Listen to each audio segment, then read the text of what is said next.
విజ్ఞాపనలు కర్తలు చేసే ప్రార్థనలు నెహెమ్యా క్లియర్గా తెలుసుకున్నాడు. తెలుసుకొని దేవుని సన్నిధిలో కన్నీళ్లు కార్చి విజ్ఞాపన చేసి ఘన మానని భారంతో గాయంతో ఉన్నాడు. ఇప్పుడు ప్రార్థనతోటే సెటిల్ అయిపోలేదనా, నేను ఏదో ఒకటి చెయ్యాలి ప్రభువా, నా ద్వారా ఏదో ఒకటి చేయినానా, నేను ఆ ప్రాంతానికి వెళ్ళాలని నేను ఆశపడుతున్నాను, ఆ కాలిపోయిన ప్రదేశాలు చూడాలని ఇష్టపడుతున్నాను అని ఇప్పుడు ప్రార్థనను క్రియారూపంలో పెట్టాలని ఆశపడుతున్నాడు. ఆయన డ్యూటీ ఆయనే చేసుకుంటున్నాడు. కానీ ఏం జరిగిందో తెలుసా? మొదటి అధ్యాయంలో ఆయన చేసిన విజ్ఞాపనను రెండో అధ్యాయంలోకి రాగానే రాజుగారి రాణిగారి యొక్క దయ ఆయన మీదికి వచ్చేటట్టు చేసింది. దాని బిడ్డలారా, హల్లెలూయా. ప్రార్థనకు జవాబు ఎట్లా వస్తుంది అంటే దయతో వస్తుంది. నువ్వు ఇతరుల కోసం నువ్వు ప్రార్థన చేసావు అనుకో, ఆమేన్, హల్లెలూయా, అందరి దయ నీ మీదకి వస్తుంది. దేవునికి స్తోత్రం, హల్లెలూయా. అయ్యా నీకు దయతో నన్ను నింపు, అవసరం లేదు, ఆటోమేటిక్గా వస్తుంది. ఆమేన్. ఏం నెహెమ్యా, ఒంట్లో బాగలేదా? Anything problem? ఏం జరిగింది? ముఖం అంతా వికారంగా అయిపోయింది, ముఖంలో ఉజ్జీవం లేదు, డల్గా కనబడుతున్నావు, జలుబా, దగ్గ, జ్వరమా, కడుపు నొప్పా అంటే ఏం లేదయ్యా, గుండె భారంగా ఉందయ్యా. అవునా, ఏమైంది? మా పితరులు నివసించిన స్థలం అయ్యా, సమాధులున్న ప్రాంతం అయ్యా, ఈరోజు అది శత్రువుల చేతిలో పడి కాలిపోయిందయ్యా. అంటే దానికి మేమైనా సహాయం చేయాలా? ఆ ప్రయాణం ఎన్ని రోజులు అంటే చూడండి ఎంత బాగా అడుగుతున్నాడు ఆయన. వెంటనే ప్రార్థన చేశాడంటే రాజుగారు అడగడమే ఆలస్యం. దేవునామానికి మహిమ కలుగునుగాక. అంటే రాజు విషయం తెలుసుకొని ఆ విషయానికి స్పందించేటప్పుడు కూడా ఈయన ఏం చేస్తున్నాడు? వెంటనే దేవునికి ప్రార్థన చేశాడట. ఒక సెకండ్ ప్రార్థన కూడా ఉంటుంది. ఆమెన్. గంట ప్రార్థన కాదు, ఒక సెకండ్ ప్రార్థన కూడా ఉంటుంది. హల్లెలూయా. నువ్వు ఏ రీతిగా చేసినా వింటాడైనా. ఆమెన్. 24 గంటలు చేసినా వింటాడు, 12 గంటలు చేసినా వింటాడు, 6 గంటలు చేసినా వింటాడు, అర నిమిషం చేసినా వింటాడు. కొంచెం మౌనంగా కన్నీళ్ళు అట్లా కాల్సినా కూడా వింటాడు. అది కూడా ఉంది ఆయన దగ్గర. ఆయనలో ఉన్న గొప్పతనం అది. సో ఇప్పుడు ఒక విషయం అనేది మనం ఏం చేయాలి? ఎప్పుడు కూడా తెలుసుకోవాలి. అది ప్రార్థనా యోధులు చేయాల్సిన పని. ఆమేన్. దేవుని నామానికి మహిమ కలుగాక. తగలబడుతున్నాయి కుటుంబాలు, పటాపంచలు అయిపోతున్నాయి, తాగుబోతులుగా మార్చబడుతున్నారు, తిరుగుబోతులుగా మార్చబడుతున్నారు, సంసారాలు కొల్లైపోతున్నాయి, విడాకులు అవుతున్నాయి, ఒకరి మీద ఒకరు అనారోగ్యాలతో ఈ విషయాలు మీకు తెలిస్తే నేను చెప్తున్నాను, శుక్రవారం మీరు వచ్చేది కాదు, ఆదివారం వచ్చేది కాదు, ప్రతిరోజు వచ్చి ఇక్కడ మోకాళ్ళొంగి అంగలార్చే విద్యను మీరు అభ్యసిస్తూ దేవుని సన్నిధిలో విజ్ఞాపనకర్తలుగా మార్చబడతారు. అటువంటి భారం కలుగుతుంది మీకు ఈ విశేషంను తెలుసుకుంటే.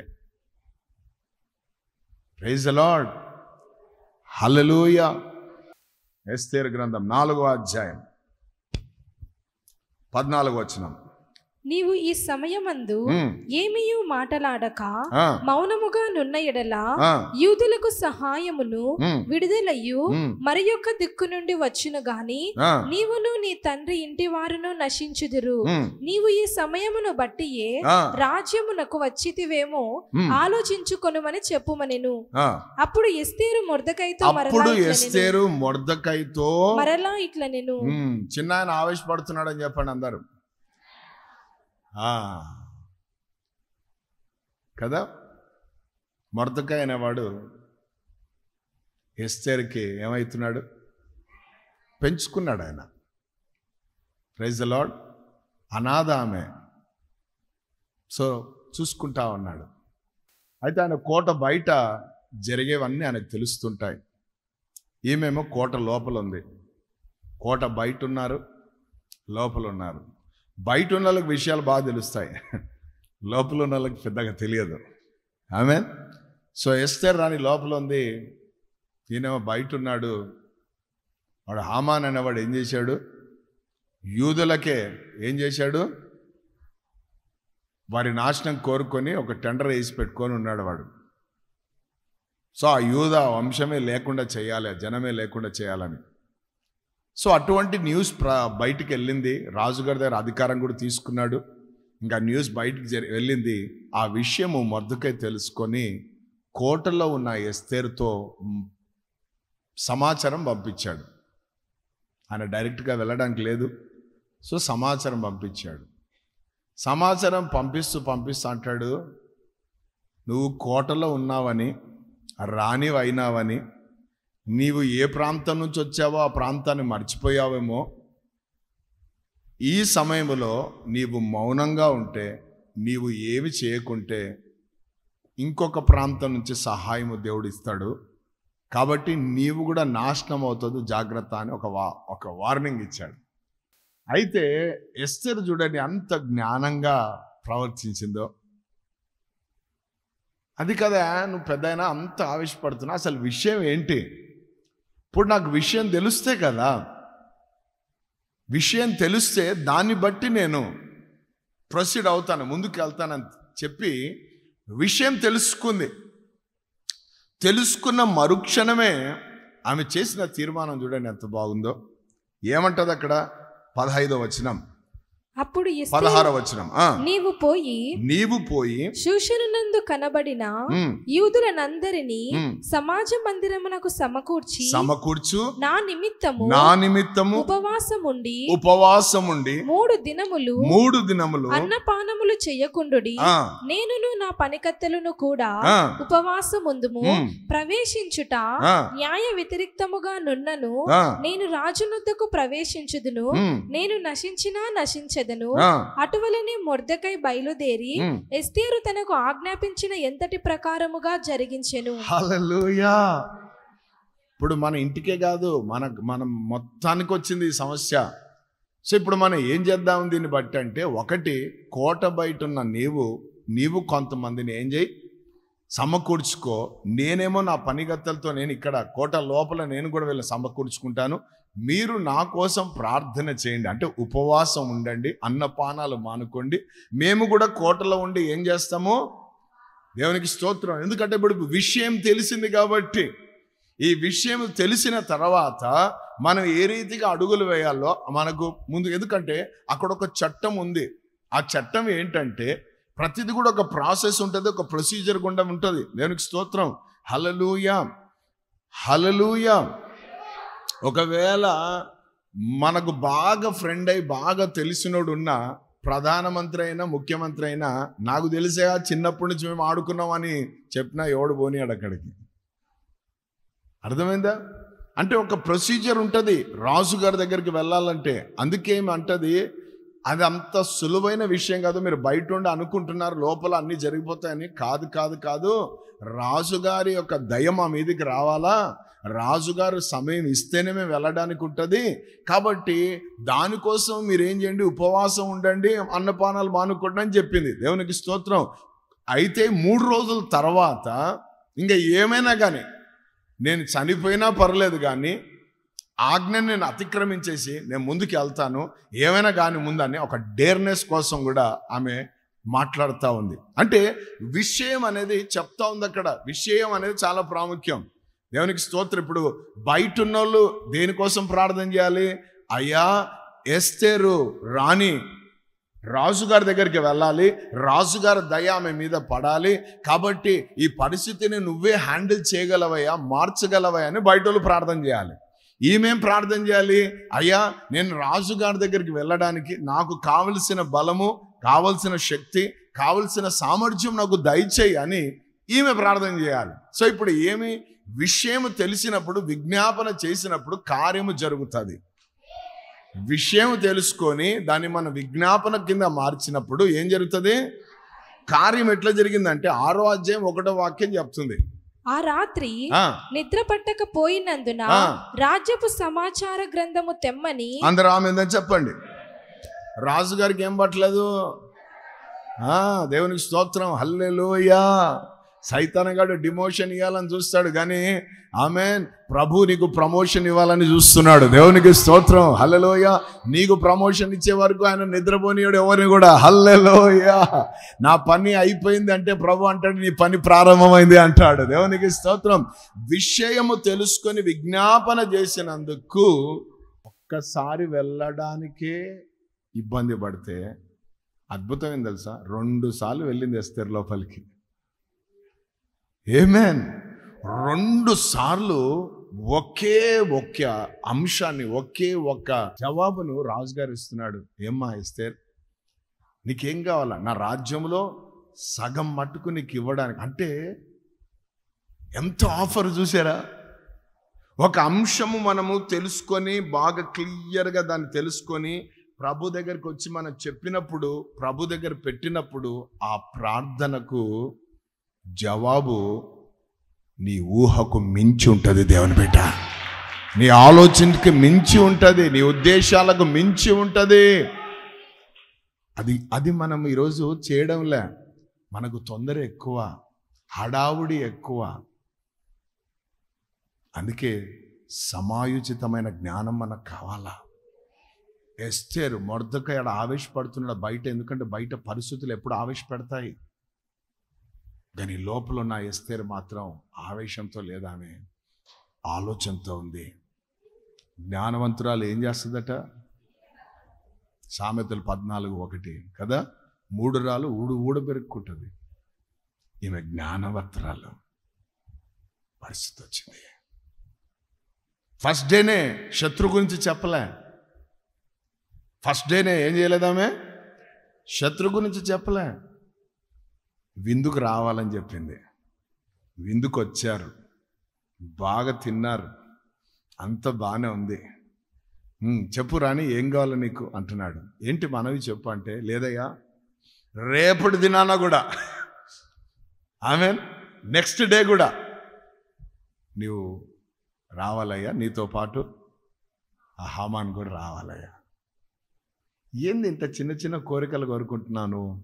నేను ఎందో అడుగుతావు అనుకుంటున్నాను నేనంటే, లేదు విషయం ఉంది, మళ్ళీ చెప్తా. ప్రైజ్ లార్డ్, హల్లెలూయా. రెండోసారి పిలిచినప్పుడు, రెండోసారికి వీళ్ళు రెడీ అవుతున్న లోపల దేవుడు రాత్రి నిద్ర పట్టినీయలేదు. ఆమెన్. ఎందుకంటే 2వ రోజే అద్భుతమైన కార్యం దేవుడు చేయబోతున్నాడు. 2వ రోజే దేవుని నామానికి మహిమ కలుగును గాక.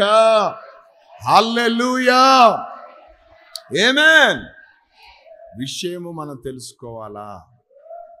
అందరు ఆమేన్ చెప్పండి. బాగున్నారా అనడానికి వేరే, బాగున్నారా, మీ భార్య బాగుందా, మీ భర్త బాగున్నాడా, పిల్లలు బాగున్నారా, ఉద్యోగం బాగుందా, ఇవేం చేస్తాయి మనిషిని బాగా క్లోజ్గా తీసుకొని వస్తాయి, సంతోషాన్ని కలగజేస్తాయి. ఏదైనా వాడు కనీసం అమ్మని కూడా అడగలే, అయ్యని కూడా అడగలే అంటుంటారు కొంతమంది. ఎందుకంటే అది విషయం అన్నమాట. సో ఇది మనం నేర్చుకోవాలి. ఒకరు ప్రార్థన సాయం కోరినప్పుడు మనం ఏం చేయాలా? విషయం ఏంటి, దేనికోసం నేను ప్రార్థన చేయాలి? ఒక పాస్టర్ గారి దగ్గరకు ఒక ఆమె వచ్చిందట, ప్రార్థన చేయండి. దేనికోసం చేయాలమ్మా అన్నాడట ఆయన. ఏదో ఒకటి చేసి అన్నదట. ప్రభు ఆమె తీసుకో అన్నాడట. ఏమే అట్లా అంట, మరి ఏదో ఒకటి అంటే ఇది కూడా ఒకటే కదా. ఆమెన్. సో విషయముతోటే మనం ముందుకు పోవాలి. సో రెండవది ఏం కావాలో మనకు? విషయము కదా. నెహెమ్యా విషయం తెలుసుకున్నాడు, ఎస్తేరు విషయం తెలుసుకుంది. దేవునామానికి మహిమ కలుగును గాక. చివరిగా చూడండి, ఇది చాలా ప్రాముఖ్యమైనది. యేసు ప్రభువు నేర్పించాడు. లూకా సువార్త 18వ అధ్యాయము 1వ మాట. లూకా సువార్త 18:1. వారు విసుకక నిత్యము ప్రార్థన చేయుచుండవలెననుటకు, నిత్యము ప్రార్థన చేయుచుండవలెనని ఆయన వారితో ఈ ఉపమానము చెప్పెను. దేవునికి భయపడకయు. ఆమేన్. దేవునికి స్తోత్రం. ఎట్లట? విసుకు అనేది ఉండొద్దు. ఒకటి విశ్వాసం ఉండాలి, ప్రార్థించే వరకు ఉండవలసిన లక్షణం విశ్వాసం ఉండాలి. రెండవదిగా ఒక విషయము స్పష్టత కలిగి ఉండాలి. ఆమేన్. దేవునికి స్తోత్రం. ఊరికే ప్రభు మార్చేనానా, తిప్పేనానా, తీసేనానా అంటే కాదు.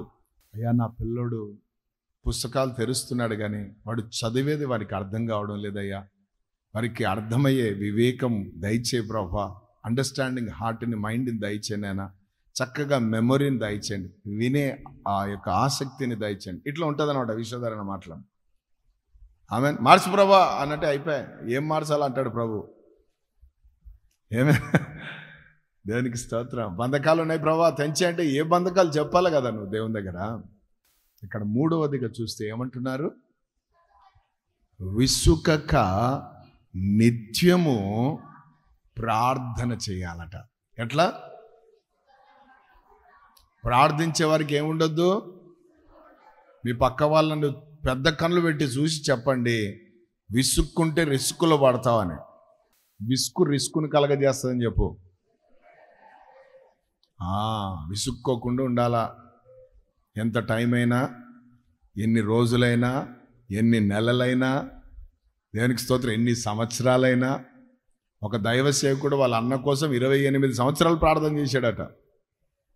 ఆయన అంటాడు, 27 సంవత్సరాలు ప్రార్థన చేసి నేను ఇంకా విసుక్కొని ఇంకా వీడు మారాడు, వీడు ఇంతే అని 4 శాపాలు పెట్టి వదిలింటే మా వాడు చచ్చిపోయేటాడు అంటాడు. ఆ 28 ఏండ్ల ప్రార్థన దేవుడు ఆలకించి ఏం చేశాడు? జవాబిచ్చి. హల్లెలూయా. మీ పక్కవారిని భుజం తట్టి చెప్పండి, నీ దేవుడు ప్రార్థనకు జవాబిచ్చే దేవుడు అని.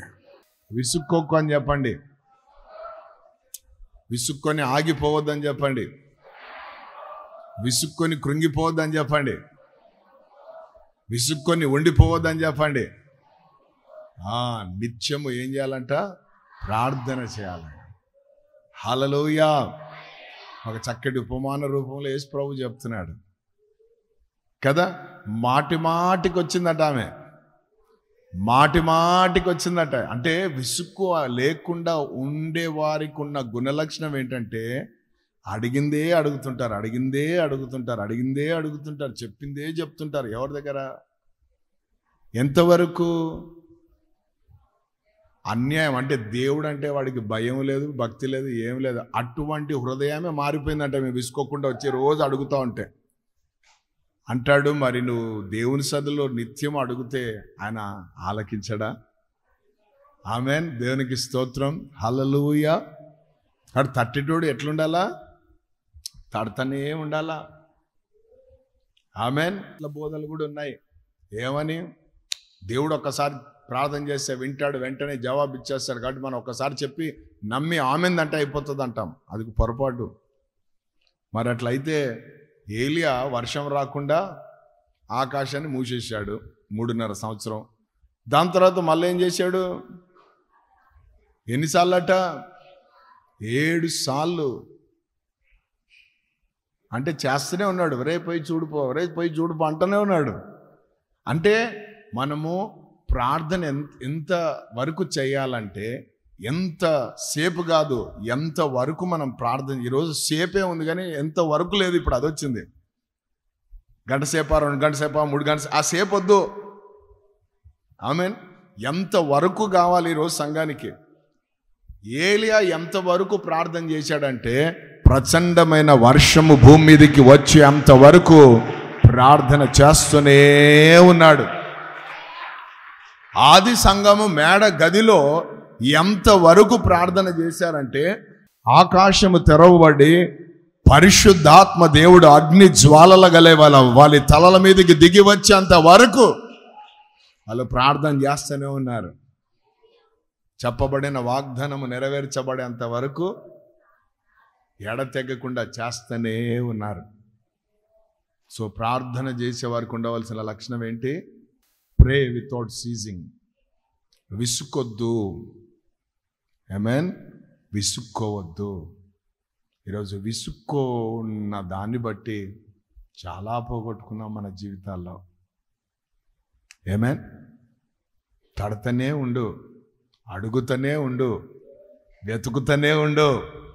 ప్రభు అన్నారు, అడుగుడి, తట్టుడి, వెతుకుడి. ఒకసారి అడిగితే ఇస్తారా? ఒకసారి తడితే తీస్తారా? ఒకసారి అట్లా వెతుకుతే దొరుకుతుందా? అది కంటిన్యూ ప్రాసెస్. సో మనం దేవుని సన్నిధిలో ప్రార్థించే వారికి ఉండవలసిన ఇవి చాలా ప్రాముఖ్యమైన గుణలక్షణాలు. ఒకటి విశ్వాసం. రెండవది విషయం చాలా స్పష్టత ఉండాలి. చివరిగా విసుకొద్దు. మనం దేవునికి స్తోత్రం. విసుకొచ్చిందా ఆగిపోతాం. హల్లెలూయా. పొందుకునేంత వరకు ఏం చేయాలంట? లేదయ్యా అంటాం, వాళ్ళు వచ్చి అడుగుతుంటారు. లేదయ్యా అంటాం, అడుగుతుంటారు. లేదయ్యా అంటుంటారు. లాస్ట్లో ఏమంటాం? సరేలే ఎంత ఉందో తీసుకోవా అంటాం. ఇస్తామో దేవుడు కూడా అంతే. ఆమేన్. తప్పకుండా దేవుడు మన జీవితాల్లో, అది ప్రార్థనా పరుడుకు ఉండాల్సిన లక్షణాలు. ఆమేన్. సో విశ్వాసం ఉందా? హల్లెలూయా. ఆమేన్. విషయం తెలుసుకుంటున్నావా? హడావుడి చేయొద్దు, కూర్చో, తెలుసుకో, పరిస్థితి ఏంటని అడుగు. అవన్నీ క్లియర్గా డేటా నీ దగ్గరికి రావాలి.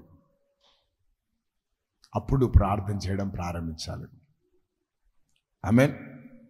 చివరిగా విసుగు అనేది మనకు, ప్రైజ్ ది లార్డ్, ప్రార్థించే విషయంలో ఎప్పుడు విసుగు చెందొద్దు మనం. ఆమేన్. సిలువలో ప్రాణం పెట్టేటప్పుడు కూడా యేసు ప్రభు ఏం పడలే? వాళ్ళు ఎవరో చేసిన దానికి నేనేంది తండ్రి, నాకేంతయ్యా ఈ శిక్ష అన్నాడా? మీరు ఏం చేయించున్నారు, మీరు ఎరగరు కనుక వీరిని. అదే ఆయన ప్రార్థన. అది ప్రేయర్ అంటారు దాన్ని, అది ప్రార్థన. రాళ్ళు పడుతున్నా, కొరడాలు పడుతున్నా, బెత్తాలు పడుతున్నా, గడ్డము లాగుతున్నా, ఉమ్మి వేస్తున్నా, నిందిస్తున్నా, అవమానిస్తున్నా, ప్రతి దాంట్లో కూడా ఆయన ఏం చేశాడు? దర్శనం నెరవేర్చబడాలి. నేను వచ్చిందే సర్వలోక పాపములను మోసుకుని వెళ్ళడానికి. ఆమేన్. నేను ఒక విమోచన క్రయాధనాన్ని నేను నా రక్తంతో నేను సంఘాన్ని కట్టాలి, కొనాలి అని విసుక్కోకుండా ఆయన అన్నిటినీ తట్టుకున్నాడు. కాబట్టి ఈరోజు మనము ఈ స్థితిలో ఉన్నాం. అబ్బా తండ్రి అడగలుగుతున్నాం. లేకపోతే మనకంతా ఆయన విసుక్కొని ఉంటే మన పరిస్థితి, ప్రైజ్ ది లార్డ్, హల్లెలూయా. దేవుని నామానికి మహిమ కలుగాక. అట్టి కృపతో దేవుడు మనందరినీ నింపును గాక. మోకరిద్దాం. ఈ ప్రథమమైన 3 లక్షణాలు మనలో ఉన్నాయా లేదా ఒక్కసారి మనం పరీక్ష చేసుకుందాం. ప్రార్థించే వారికి ఉండవలసిన గొప్ప లక్షణాలు. నెంబర్ 1, ప్రార్థన, విశ్వాసం ఉండాలి. ఈరోజు విశ్వాసం ఉందా? విశ్వసిస్తున్నావా దేవుణ్ణి? నువ్వు చేసిన ప్రార్థన దేవుడు విన్నాడని విశ్వసిస్తున్నావా? నీ ప్రార్థనకు ఆయన జవాబు ఇస్తున్నాడని విశ్వసిస్తున్నావా? ఆ ప్రార్థనకు దేవుడు తన కార్యం చేశాడని విశ్వసిస్తున్నావా? ఒకసారి నిన్ను నువ్వు పరీక్ష చేసుకో. ఏది నీ విశ్వాసం అడుగుతాడు ప్రభు. నీ కోసమైనా ఇతరుల కోసమైనా నువ్వు ప్రార్థన చేసినప్పుడు తెలుసుకో విషయం ఏంటో. నెహెమియా తెలుసుకుంటున్నాడు, ఎస్తేరు తెలుసుకుంటా ఉంది. తెలుసుకొని దాని తర్వాత దేవుని సన్నిధిలో విజ్ఞాపన చేశారు వాళ్ళు.